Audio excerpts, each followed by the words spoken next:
Late at night, round 1:30 a.m., me and my friend started to get hungry. Like usual, my house was empty and I had some spare money sitting around, and my mate, we'll call him Jim, brought his wallet. We were 15 and 16 years old and unemployed. We decided to go to a McDonald's, round 30-minute walk away from my house. Like always, and glad I did so, I put a knife in the waistband of my track pants. About halfway there, Jim thought about taking a shortcut down an alley that was pitch black.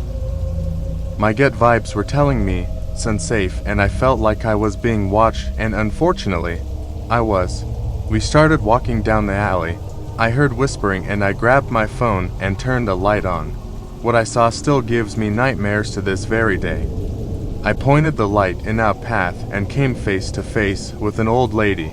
She looked creepy and medicated. She was whispering words to herself. I couldn't make out what she was saying, but she grabbed my hand and started screaming random sounds. I pulled myself away, and me and Jim legged it for the rest of the way. Scared shitless, we stayed at the McDonald's for the rest of the night and called my dad to pick us up the next morning. We never took shortcuts after that. It took a month before I even left my house on foot. If you're wondering why I was glad I packed the knife, if it happened to be a mugger, which I have faced before, I have a weapon in self-defense, but I wasn't going to stab an old lady.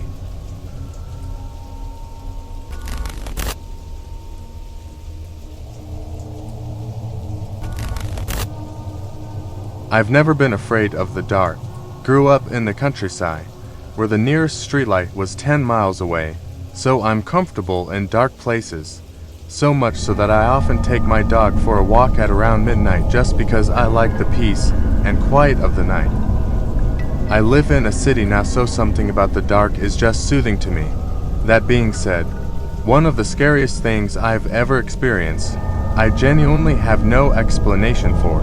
Living in a city, I used to drive out 20 to 30 miles into the country to do some astrophotography.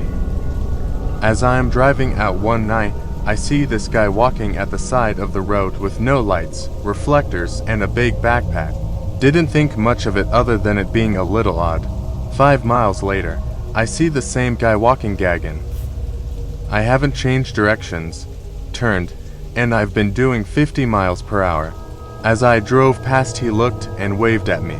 I was pretty spooked, but I drove on. I must be imagining things. It can't be the same guy. I get to my field in the middle of nowhere, park up and get the camera out and turn off all the lights so my eyes adjust to the dark. All is going well, and for 30 minutes I'm content and starting to relax. Suddenly I hear rustling near the hedge by the road. Crunching leaves, grass being kicked. It was footsteps. I immediately get a feeling of dread, like I'm in severe danger and something bad was going to happen. I grab my camera, toss it in the car, lock the doors and turn on the headlights.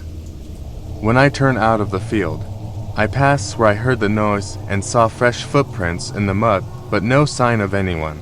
I race back home, driving double the speed limit, constantly checking my mirrors for anyone.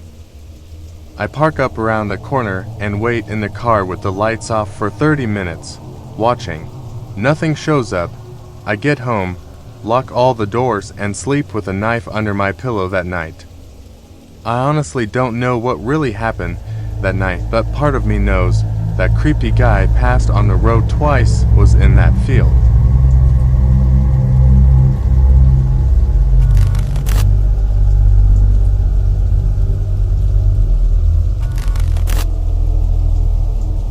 There was a park somewhat deep in a heavily wooded forest up in the Sierra Nevada mountains where I grew up. This is on the outskirts of a small town of 5,000 people. The park was crazy dark at night because the trees blocked the night sky completely and zero electric lights in the park. I took a girl there one night to go swing on these massive swings at the far side of the park.